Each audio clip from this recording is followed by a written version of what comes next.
Hello les book addicts, bienvenue dans une nouvelle vidéo et il est temps de faire le bilan lecture du mois de septembre parce qu'on est quand même déjà début octobre. Alors en septembre, je peux dire que j'ai été assez prolifique parce que j'ai lu 7 livres, j'ai lu 5 bouquins papier, un audiobook et un e-book que j'ai eu en service presse sur la plateforme de Simplement Pro. Et c'est déjà pas mal, hein, donc on va détailler ça ensemble. On va commencer par une duologie, qui est une duologie de Mireille Calmel, autrice que j'aime beaucoup, qui s'appelle Le Templier de l'Ombre, donc le tome 1 et le tome 2. Alors pour vous dire, j'ai tellement aimé cette duologie que j'ai lu le tome 2 en une journée, un jour où je ne travaillais pas, j'étais tranquille sur ma terrasse, et j'ai vraiment dégommé ce livre tellement j'ai aimé l'histoire. Et donc on va suivre l'histoire de Margot, une jeune femme promise à un ami de son frère qui est templier, et ces deux personnages ne vont jamais arriver. Donc Margot va commencer par s'inquiéter et au final va découvrir qu'il y a peut-être un secret qui est caché et des personnes malveillantes qui sont peut-être dans son entourage ou qui en tout cas veulent attenter à sa vie. Le titre s'appelle Templier de l'Ombre, sans trop vouloir vous spoiler mais ça arrive assez vite dans l'histoire. Margot va se déguiser en templier afin de pouvoir découvrir la vérité sur ce qui s'est passé concernant son frère parce qu'elle ne sait toujours pas s'il est mort ou vivant, s'il est capturé quelque part et c'est ce qu'elle veut vraiment chercher à découvrir. Et donc on va la suivre tout au long de son périple en compagnie d'alliés mais également en compagnie d'ennemis, en compagnie de personnes dont on ne sait pas si elles sont alliées ou ennemies et c'est vraiment une très belle histoire. Une histoire qui a une suite donc dans le deuxième tome et franchement si vous aimez tout ce qui est de l'époque des Templiers, n'hésitez vraiment pas parce que c'est vraiment bien écrit. Mireille Calmel est une de mes autrices préférées et pas seulement parce qu'elle est écrite sur la période templière mais aussi parce qu'elle fait énormément de recherches et elle met toujours en avant des femmes fortes, c'est ça aussi que j'aime chez elle. Ici dans l'histoire, Margot, c'est une femme forte. Elle aurait pu se laisser abattre, mais non, elle cherche vraiment à découvrir la vérité, peu importe où ça l'amènera, peu importe les dangers auxquels elle devra faire face. Et voilà, c'est vraiment ce que j'aime chez Mireille Calmel. Et elle a une plume qui est fluide, les histoires sont hyper agréables. Donc si vous aimez cette période du Moyen-Âge, eh bien n'hésitez pas, je vous le conseille. J'ai ensuite lu un service presse qui s'appelle Le Morpho Bleu. Je vais vous mettre la miniature, la couverture ici. Et là, je suis très mitigée. Je n'ai pas vraiment aimé ce livre et c'est compliqué quand on reçoit un service presse, un livre qu'on a accepté de lire, d'en faire une chronique négative et par respect vis-à-vis de l'auteur, j'ai pas envie de dire que son roman n'est pas bon parce que ça ne se dit tout simplement pas, mais pour moi il y a beaucoup plus de choses qui n'allaient pas dans ce bouquin que de choses qui allaient. J'ai vraiment eu beaucoup de mal à accrocher aux personnages, au dialogue qui était très pompeux, très classieux, vraiment une écriture absolument pas fluide. Alors je ne sais pas ce que l'auteur a voulu faire, mais en tout cas pour moi ça matchait pas. Le fond de l'histoire était pas mal quand même parce qu'on était sur un thriller, mais bon voilà, moi sur le fond j'ai pas trop trouvé que c'était un thriller, mais on était sur une base de thriller, de meurtres de jeunes femmes qui sont retrouvées et qui sont retrouvées sur des chemins qui forment en fait le trajet de la route 66. Ça peut être vraiment très intéressant. Elles ont toutes un papillon bleu tatoué, ce qui explique pourquoi le bouquin s'appelle Le Morpho Bleu. Mais il y a des choses qui n'ont pas été abouties, il y a des intrigues qui sont dans le milieu de l'art, dans le milieu militaire, il y a un mélange de beaucoup de choses. Et j'ai trouvé ça dommage parce qu'en fait c'était finalement un peu brouillon, ça partait un peu dans tous les sens. Et je trouve que l'intrigue aurait pu être un peu plus aboutie et les dialogues un peu moins pompeux. Donc voilà, je suis un peu mitigée quant à ce livre. Je peux pas vraiment dire que je l'ai aimé malheureusement. On part maintenant sur la lecture commune du book club de septembre qui est Respire de Nico Takian, qui est vendu comme un thriller. Alors pour moi ce n'est pas vraiment un thriller, on est plus sur un roman d'aventure un petit peu mystique. Et il s'agit d'un écrivain qui n'est vraiment pas bien dans sa vie, qui est au fond du trou. Ses livres ne marchent plus, il y a que son premier livre qui a cartonné. Il a beau écrire, voilà ça marche pas, et il décide de disparaître grâce à une petite pilule fournie par une certaine société. Et il se retrouve sur une île, loin de tout. Alors on ne sait pas vraiment où est située cette île, mais sur cette île se trouvent d'autres personnes comme lui qui ont voulu disparaître un jour. Alors on ne sait pas si ces personnes sont des personnes malveillantes, si c'est des personnes qui n'étaient pas bien dans leur peau, qui ont voulu disparaître. On ne sait pas vraiment, puis il y a des toutes petites intrigues qui se mettent un petit peu, en route au fil de la lecture. Et la lecture est vraiment addictive. En tout cas pour ma part, j'avais constamment envie de savoir la suite. Je crois que j'ai dû lire ce bouquin en 2 jours, tellement j'avais vraiment envie de savoir la suite.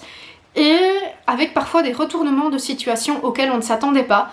Des méchants qui sont peut-être pas si méchants, des gentils qui sont peut-être pas si gentils, des personnes un peu louches, on sait pas trop bien ce qu'elles viennent faire là. Et j'ai bien aimé. Alors, j'ai ressenti cette tension qu'on peut ressentir dans les thrillers. Je n'ai absolument pas vu venir la fin, même si j'avais des doutes quant à un certain personnage. Mais je ne peux pas dire que j'avais vu clair dans le jeu, et en tout cas je n'avais vraiment pas vu cette fin. Et alors les derniers chapitres, on sait vraiment pourquoi le bouquin s'appelle Respire, je ne vous en dis pas plus, mais en tout cas pour un roman qui est un petit peu à la Lost comme ça, si vous avez aimé la série, vous devriez aimer ce bouquin. J'ai continué ma lecture avec Papillon de cendre de Max Wenger ou Max Venger. Max, si tu passes par là, je suis désolée, je ne sais toujours pas comment se prononce ton nom, mais c'est une très belle lecture. J'avais rencontré Max au Salon du Livre de Wallonie l'année dernière, en 2023 donc, et on avait pas mal discuté de son bouquin, et il m'avait vendu son bouquin comme un thriller ésotérique avec des réminiscences dans le passé, et on y est complètement. Alors l'intrigue principale se déroule à Prague, moi ça m'a fait voyager donc j'étais déjà super contente, et en effet il y a des réminiscences dans le passé, à l'époque des Cathares, qui est une époque qui me fascine quand même pas mal aussi, un petit peu comme les Templiers. Ces moments de religion, d'hérésie, je sais pas pourquoi, ça m'a toujours fascinée. Et il y a quand même de belles intrigues. Alors là, on est bien dans le thriller. On est accro à l'histoire. On a vraiment envie de savoir comment va se passer la suite. Et je trouve que les incursions dans le passé ne sont pas trop nombreuses et ne viennent pas gâcher l'histoire. Même s'il aurait pu peut-être y en avoir 1 ou 2 en plus, histoire de mieux comprendre certaines choses avant de les comprendre un petit peu trop tard, même si on finit quand même par les comprendre. Et ce côté ésotérique, parce qu'on va parler d'hypnose, de retour dans les vies antérieures, de croyances dans les vies antérieures, et voilà, il y a toute une intrigue qui est menée autour de ces vies antérieures qui nous permettent de revivre. Je ne vais pas trop vous en dire pour ne pas trop vous en dévoiler, mais franchement, j'ai adoré ce bouquin. Donc si vous aimez tout ce qui est un petit peu ésotérique et thriller, vous pouvez foncer. On passe maintenant au livre audio que j'ai lu, je vous le mets ici aussi. C'est L'enfant au caillou de Sophie Loubière. Alors j'avais découvert Sophie Loubière avec sa dystopie obsolète que j'avais vraiment adoré. Elle vient en Belgique au Salon du Livre de Wallonie en novembre, et donc je voulais lire un autre de ses bouquins pour pouvoir discuter un petit peu avec elle et voir si j'aimais vraiment son style. Et avec cette version audio de L'enfant au caillou, je peux vous dire que je l'ai adoré aussi. Alors petit bonus, c'est elle-même qui lit son livre, donc je trouve ça génial. Et donc on est sur l'histoire d'une vieille femme qui voit dans le jardin de ses voisins jouer tous les dimanches un enfant avec des cailloux. Ses voisins ont normalement 2 enfants, une petite fille, un petit garçon. Et elle voit tous les dimanches un 3e enfant, sorti de nulle part, venir jouer avec des cailloux dans le jardin. Et ça commence à l'intriguer. Il faut savoir que cette dame est une institutrice qui est retraitée. Et donc elle va essayer d'investiguer tout d'abord dans le milieu de la petite enfance, dans l'école où sont inscrits les enfants, afin de savoir si en effet il y a un 3e frère qui ne serait pas à l'école pour quelques raisons. Et ensuite, sa curiosité va vraiment prendre le dessus parce qu'elle sent que quelque chose ne va pas. Et elle va toujours chercher à en savoir plus via les services sociaux, ce genre de choses. Et à un moment, on va se poser la question de savoir si cette institutrice retraitée, elle n'est pas sénile en fait, si ce n'est pas des hallucinations qu'il n'y a en fait que 2 enfants et qu'elle imagine qu'il y ait un 3e enfant quelque part. Et à un moment, je dois avouer qu'on vire un petit peu à la paranoïa parce qu'on sait plus trop. On sait plus si elle est sénile, si elle a raison. On est un petit peu pris entre deux où on sait vraiment pas si elle vire complètement folle, si elle est obsédée par une chose qui n'existe pas, ou si cet enfant peut représenter peut-être quelque chose d'imaginaire mais qui, elle lui parle, on ne sait pas du tout. Et donc on se pose plein de questions.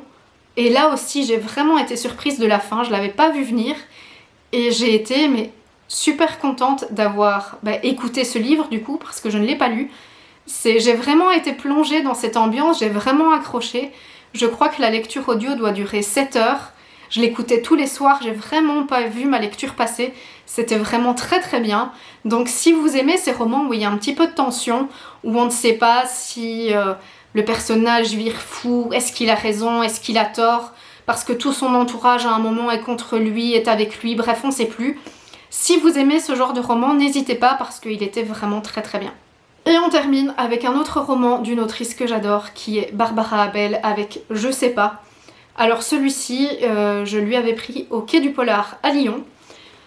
J'avais lu Derrière la haine et après la fin de Barbara Abel, et quand je l'ai rencontrée au Quai du Polar, je lui ai demandé de me conseiller le livre qu'elle me conseillerait après avoir lu les 2 bouquins précédents. Et elle m'avait conseillé celui-ci, donc je me suis dit, c'est elle l'autrice, c'est elle qui sait, donc on y va. Et ici je l'ai sorti parce qu'elle vient à l'Iris Noir à la fin du mois et que j'avais envie de nouveau de la revoir et de lui reprendre un bouquin, donc voilà, je me suis décidée à lire celui-ci. Et là, mon dieu, mais voilà, c'est du Barbara Abel tout craché. Alors je ne sais pas si vous avez déjà lu Barbara Abel, mais sa spécialité c'est quand même les thrillers psychologiques.